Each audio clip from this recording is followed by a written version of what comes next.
Amen. Donc, pour ce que l'Esprit veut nous donner ce matin, je vais vous inviter à tourner dans un livre qu'on va vraiment pas souvent, dans le livre de Sophonie. Dans le livre de Sophonie, chapitre 1. L'Esprit veut nous donner ce matin de voir les dessous d'une situation qu'on a vue dimanche passé.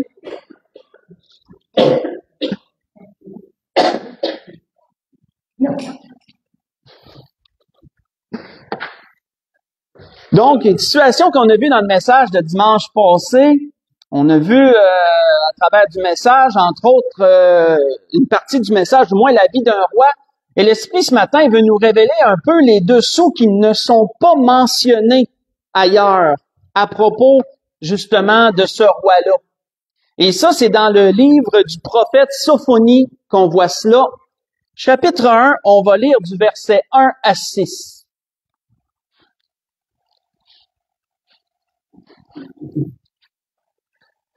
Il est dit, la parole de l'Éternel fut adressée à Sophonie, fils de Cushi, fils de Guédalia, fils d'Amaria, fils d'Ézéchias, au temps de Josias, fils d'Amon, roi de Juda.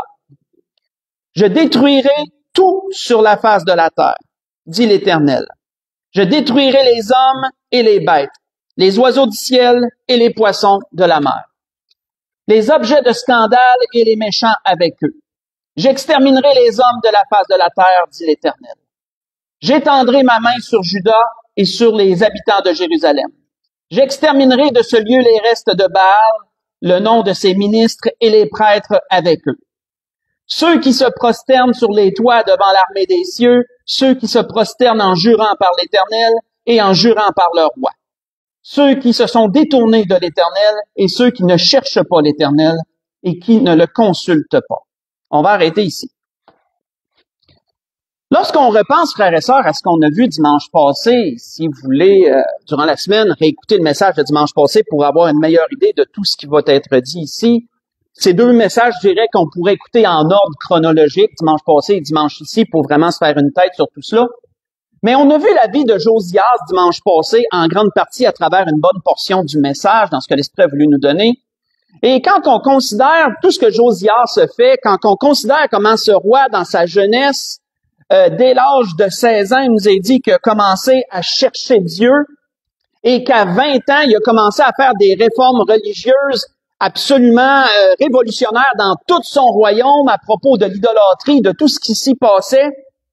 Quand on regarde tout ce qu'il a fait, une question s'impose et c'est une question que je m'étais posée et que j'avais oublié ce que l'Esprit veut nous révéler ce matin à travers ces choses.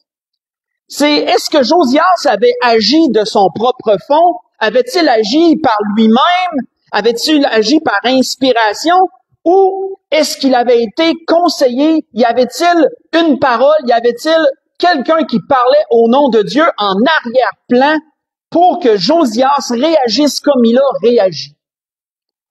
Ce que nous voyons ici, c'est qu'il y avait un prophète qui n'est pas mentionné dans les rois, qui n'est pas mentionné dans les chroniques, les deux endroits où on voit l'histoire du roi Josias. Il y avait un prophète qui n'est pas mentionné nulle part, mais qui, lui, était là dans le règne de Josias et qui a parlé au nom de l'Éternel.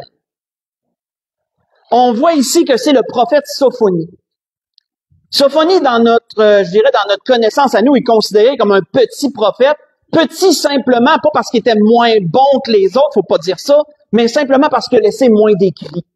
Il y a son livre, seulement 3 chapitres, et c'est les seuls écrits qu'on a de ce prophète, mais elle concerne entièrement le temps du règne du roi Josias, que nous voyons dans les rois et dans les chroniques.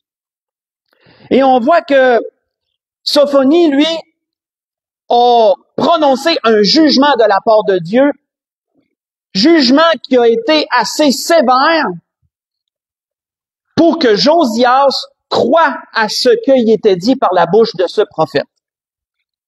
Quand on considère, si vous voulez lire le livre de Sophonie en entier durant la semaine, je vous y invite, mais quand on considère ce que Sophonie dit et qu'ensuite vous regardez l'histoire de Josias dans les rois et dans les chroniques, vous voyez des corrélations claires entre les deux.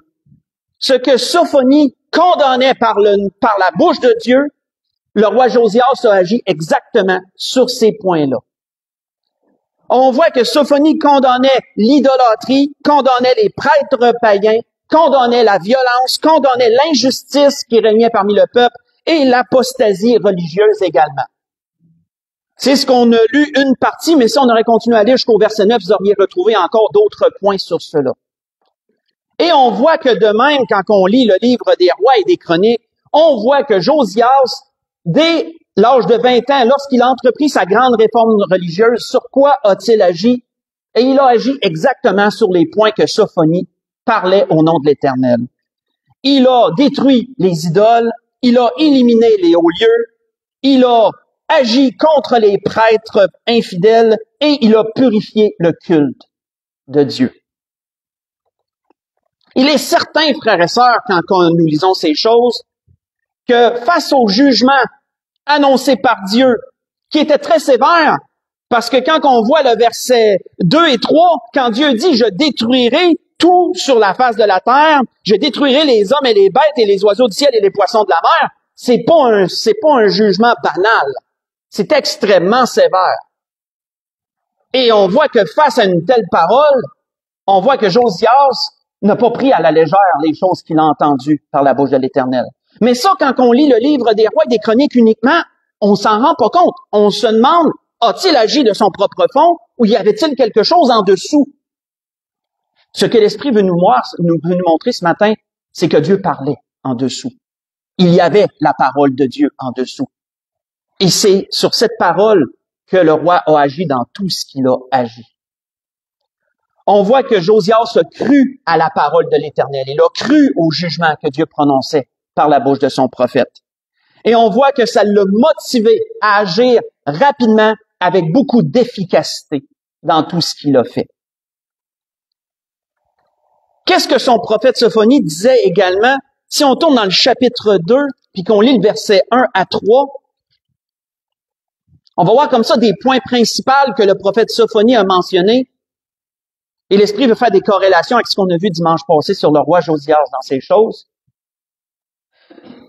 On voit deuxièmement que dans Sophonie chapitre 2, si on lit juste le verset 1 à 3, Dieu dit « Rentrez en vous-même, examinez-vous, nation sans pudeur, avant que le décret s'exécute, avant que ce jour passe comme la balle, avant que la colère ardente de l'Éternel ne fonde sur vous, avant que le jour de la colère de l'Éternel ne fonde sur vous.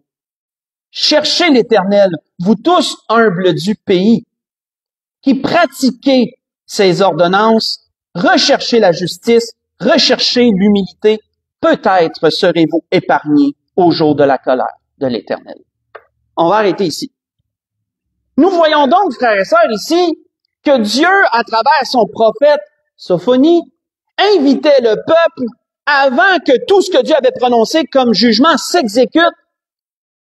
Il dit, rentrez en vous-même, examinez vos voies, repentez-vous devant Dieu de tout ce que vous avez fait.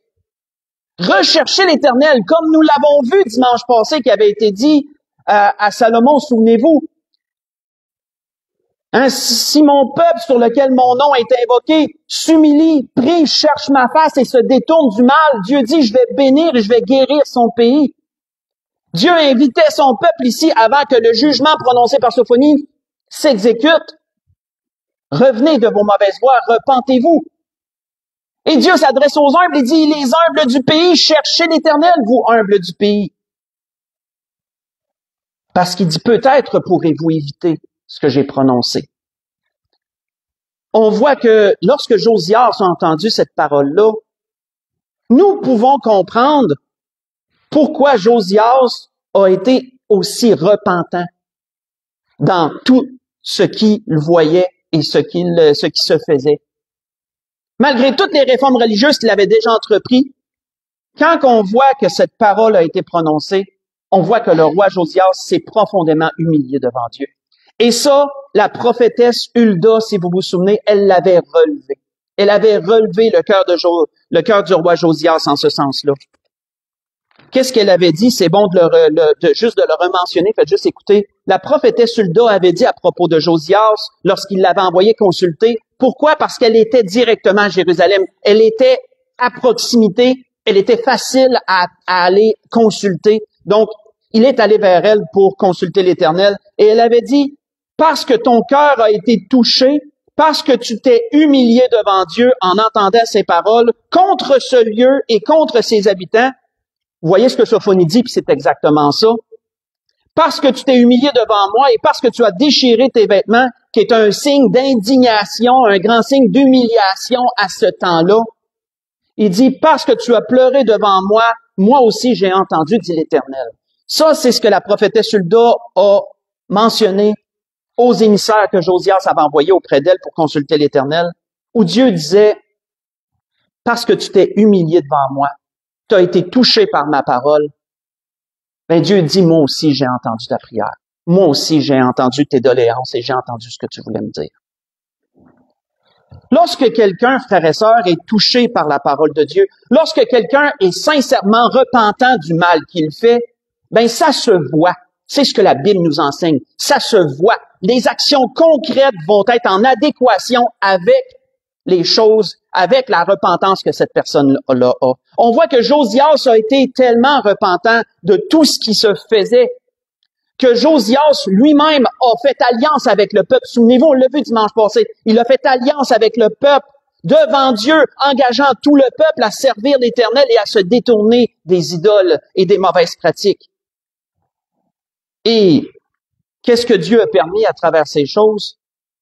On voit que Dieu a permis que ce jugement soit reporté. C'est ce que la prophétesse Hulda lui avait également dévoilé.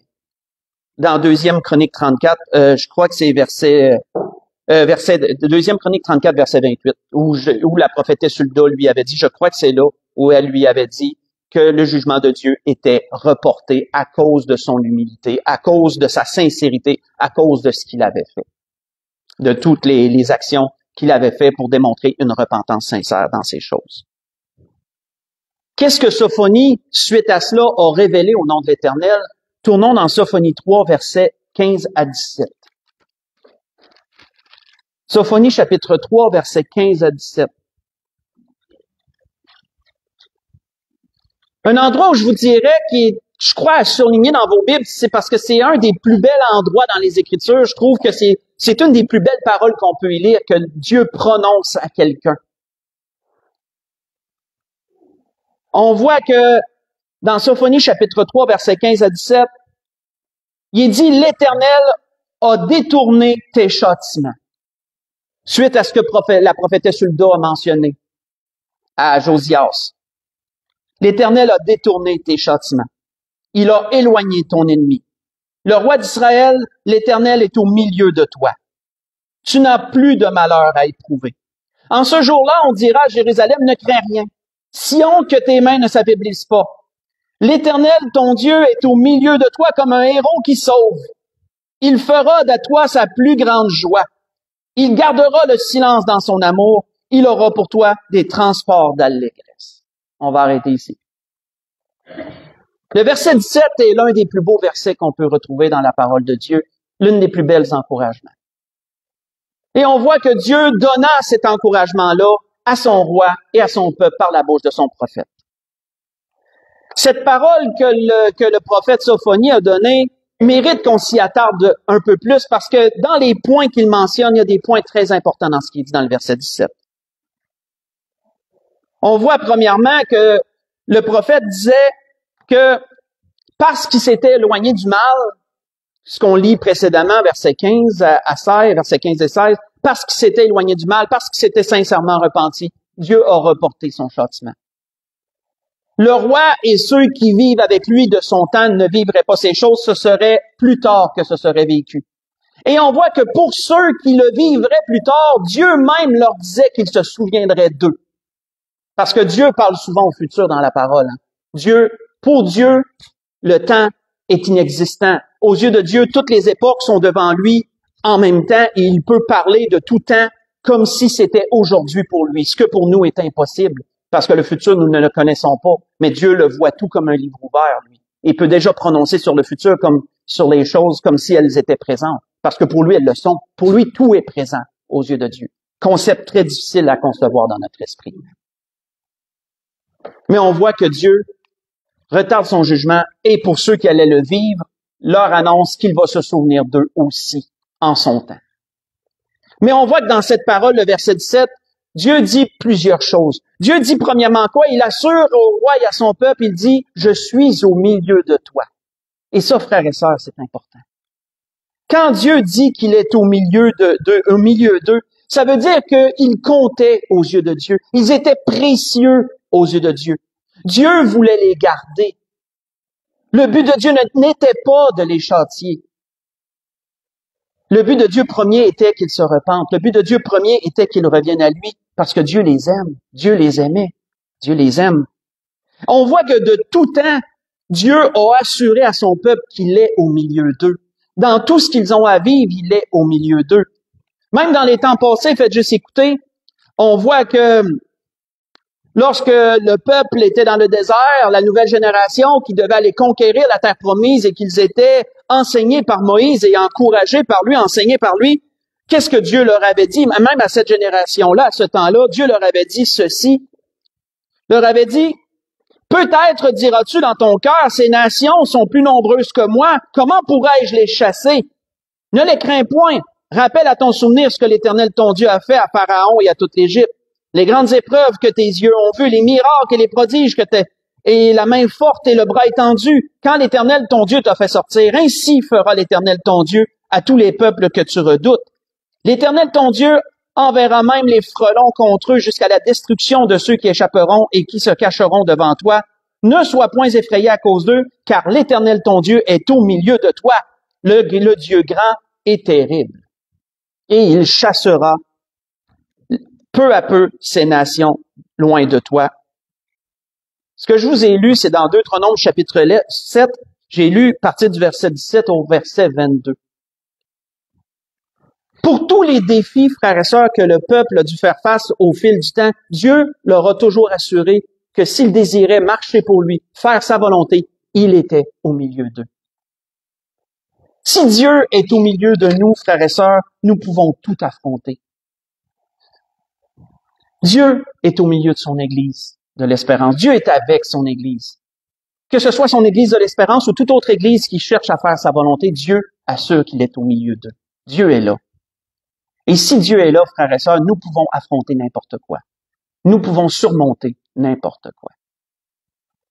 Parce que lorsque Dieu est au milieu de nous, Dieu nous protège. Et il en est ainsi pour nous-mêmes personnellement, frères et sœurs. Il en est ainsi pour ce qu'on peut vivre personnellement dans notre couple ou personnellement dans notre vie personnelle à chacun individuellement. Le Seigneur Jésus l'assurait. Qu'est-ce que le Seigneur Jésus disait? Je vous le dis encore, que si deux d'entre vous, disait le Seigneur, s'accordent sur la terre pour demander une chose quelconque, elle leur sera accordée par mon Père qui est dans les cieux. Car là où deux ou trois sont assemblés en mon nom, je suis au milieu d'eux, dit l'Éternel. Ou disait le Seigneur plutôt. Je suis au milieu d'eux. Dans Matthieu 18, versets 19 et 20. De tout temps, le Seigneur a assuré qu'il est au milieu de ceux qui l'aiment, au milieu de ceux qui cherchent à faire sa volonté. Donc, on voit que c'est merveilleux que le prophète rappelle ceci au roi Josias, l'Éternel est au milieu de vous. Il est au milieu de vous. Mais comme il disait quoi aussi, le prophète comparait Dieu à un héros, il dit, l'Éternel est au milieu de vous comme un héros qui sauve. Un héros qui sauve. Si vous voulez tourner avec moi, on va aller dans Ésaïe chapitre 42. Voyons ce que le prophète disait sur cela. Dieu est comparé dans la parole comme un héros. À bien des endroits, il est comparé à un héros. Dans Ésaïe chapitre 42.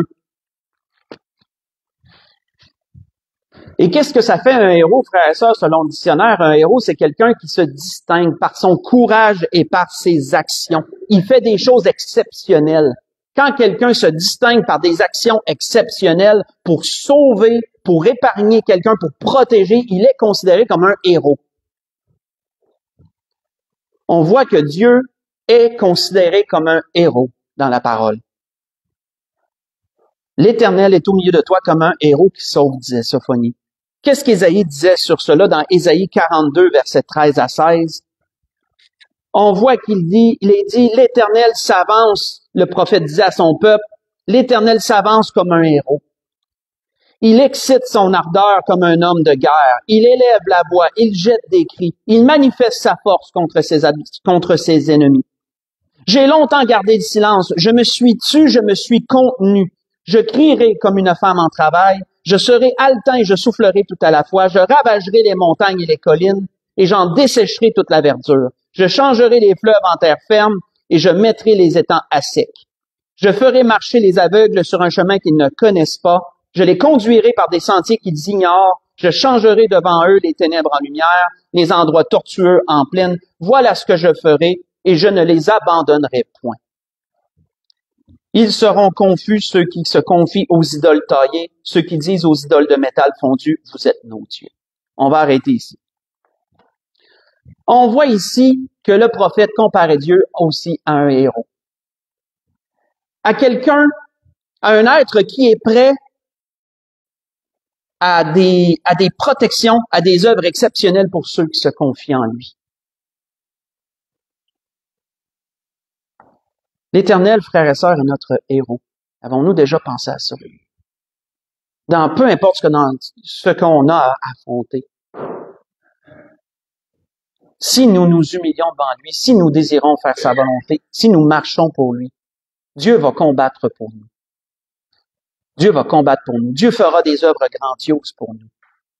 Sommes-nous conscients que Dieu peut être à ce point-là pour nous? Pour ceux qui cherchent sa face, pour ceux qui sont juste à ses yeux et qui veulent faire sa volonté. Dieu est comme un héros, frère et sœurs, pour nous. On voit que le prophète Jérémie l'avait également mentionné, cela, dans tout ce qu'il avait lui-même à combattre et qu'il avait lui-même à affronter. Jérémie avait dit, l'Éternel est avec moi comme un héros puissant, avait-il dit. C'est pourquoi mes persécuteurs chancellent et n'auront pas le dessus. Ils seront remplis de confusion pour n'avoir pas réussi. Ce sera une honte éternelle qui ne s'oubliera pas pour eux. Voyez ça dans Jérémie 20, verset 11. L'Éternel est comme un héros qui saute.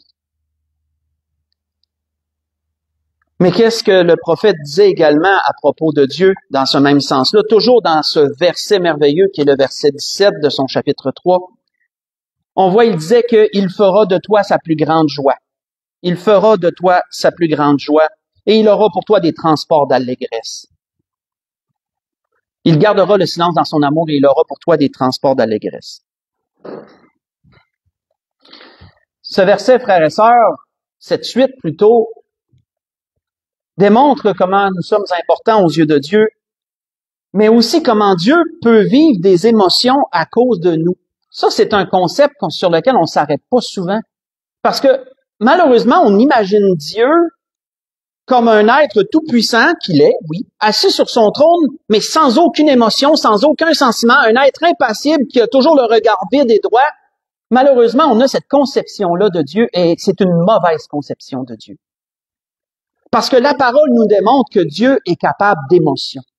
Dieu a des émotions, frères et sœurs. Dieu peut être dans la colère, et tout est justifié bien sûr, car c'est Dieu, mais Dieu peut être aussi dans la joie. Dieu peut être dans la colère comme Dieu peut être aussi dans la joie. Si Dieu dit ici par son prophète qu'il va faire de son peuple sa plus grande joie, que pour eux, il va avoir des transports d'allégresse, c'est parce que Dieu il y a des émotions pour son peuple. Dieu avait des émotions pour son peuple. Tout comme il a des émotions pour son Église également. Quand on considère ce fait au fil de la parole, nous voyons que Dieu n'est pas quelqu'un d'insensible. Dieu est quelqu'un d'extrêmement sensible.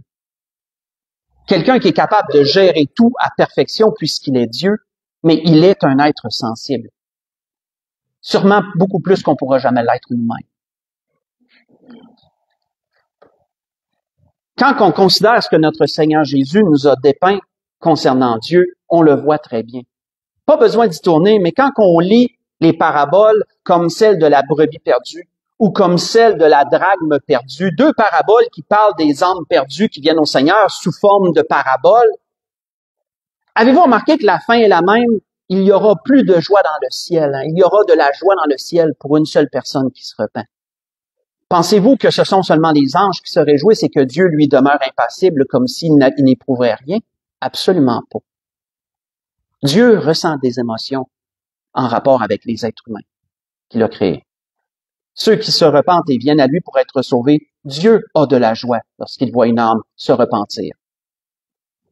Lorsque quelqu'un s'éloigne de lui, comme on le voit dans la parabole du fils perdu, et qui revient à la maison, lorsque quelqu'un s'éloigne de lui et qu'il revient repentant, qu'est-ce que Jésus disait à propos du Père dans la parabole? Le Père a une très grande joie de voir son Fils revenir. Dieu est pareil. Dieu éprouve des sentiments. Dieu a des sentiments. Dieu a des émotions. Dieu peut être joyeux aussi. Si Dieu fait la joie de son peuple, frères et sœurs, lorsqu'il voit comment son peuple veut faire sa volonté, c'est parce que il l'aime, il tient à eux. Le prophète avait raison de dire que Dieu était comme un héros qui sauve pour eux et qu'il ferait d'eux sa plus grande joie. Mais il disait aussi quoi? Il disait aussi qu'il garderait le silence dans son amour. Que pour ceux qui se repentent et pour ceux qui viennent à lui, Dieu est prêt à pardonner. Dieu est prêt à pardonner et Dieu est prêt à oublier les péchés qu'ils ont commis. Vous savez, malheureusement, on parle souvent de pardon, mais je crois qu'on a malheureusement parfois une mauvaise conception du pardon. Parce que le pardon n'implique pas seulement de dire que ce que quelqu'un m'a fait, je le pardonne. Ça n'implique quoi? Ça implique d'éloigner le souvenir de la faute qui nous a été faite. Ça, c'est impliqué dans le pardon, et ça, c'est une partie qu'on oublie très souvent quand on dit qu'on a pardonné à quelqu'un. Parce que si on dit qu'on pardonne et qu'on a des mauvais sentiments à propos de la pensée de cette personne, c'est qu'on n'a pas pardonné. Parce que si on aurait pardonné, on éloignerait le souvenir de la faute, et quand on pense à cette personne-là, ce n'est pas les mauvais sentiments qui nous viendraient à cœur ou dans l'esprit. Pardonner, c'est ça que ça implique. Éloigner la faute de notre esprit. Et c'est ce que Dieu dit qu'il est prêt à faire. Si Dieu est capable de garder le silence dans son amour, c'est parce qu'il est prêt à pardonner. Et si Dieu pardonne, lui, il pardonne. Pour le vrai. On voit que dans un psaume, c'est ce qu'il est dit dans un psaume. Dans un psaume, il est dit sur cela, et c'est David qui prie à Dieu dans ce sens. Il dit, « Si tu gardais le souvenir des iniquités éternelles, Seigneur, qui pourrait subsister? Mais le pardon se trouve auprès de toi afin qu'on te craigne. J'espère en l'Éternel, mon âme espère, j'attends sa promesse, mon âme compte sur le Seigneur. » Vous voyez ça dans le psaume 130, versets 3 à 5.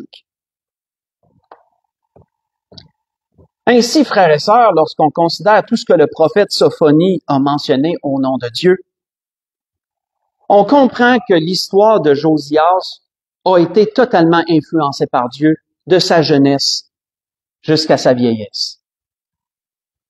Que Josias n'a pas agi parce qu'il était plus intelligent qu'un autre ou parce qu'il était plus inspiré qu'un autre. Josias a agi comme il agit parce que Dieu était à l'œuvre. Même si l'histoire le mentionne pas directement, Dieu était à l'œuvre en arrière-plan. Dieu parlait en arrière-plan. Et ces paroles ont été entendues. Elles ont été crues. Et on a porté action sur les paroles que Dieu disait. Et ça, frères et sœurs, c'est une leçon qui doit se garder de tout temps pour les enfants de Dieu. Que lorsque Dieu parle, portons attention à ce que Dieu dit.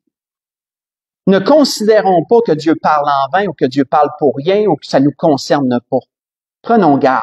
Quand Dieu parle, considérons ce qu'il dit, croyons à ce qu'il dit et agissons en rapport avec ce qu'il dit. Parce qu'ainsi, on peut s'éviter beaucoup de problèmes. On peut s'éviter des jugements, on peut s'éviter des choses que Dieu prononce par sa bouche. Et c'était ce que l'Esprit voulait nous rappeler ce matin à travers ces choses, à travers l'histoire de Josias, ce qu'on a vu dimanche passé. Et je crois que vous comprenez quand je disais que si on veut se faire une tête, on peut écouter les deux messages. Les deux messages se suivent en rapport avec cela. Deux facettes, je dirais, d'une même scène. Et pour conclure, ce que l'Esprit a voulu nous dire ce matin dans ces choses, on peut retourner dans Ésaïe chapitre 12 pour conclure. Le prophète Ésaïe chapitre 12.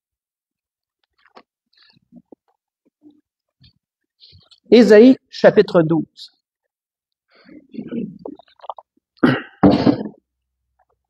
On va lire du verset 1 au verset 6.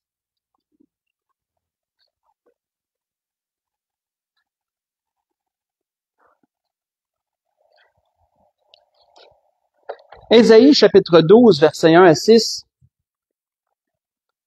on voit que le prophète disait, « Tu diras à ce jour-là, je te loue, ô Éternel, car tu as été irrité contre moi. Ta colère s'est détournée, tu m'as consolé. Voici Dieu est ma délivrance, je serai, plein de confiance, je ne craindrai rien. Car l'Éternel est ma force et le sujet de mes louanges. C'est lui qui m'a sauvé. Vous puiserez de l'eau avec joie aux sources du salut. Et vous direz en ce jour-là, louez l'Éternel, invoquez son nom.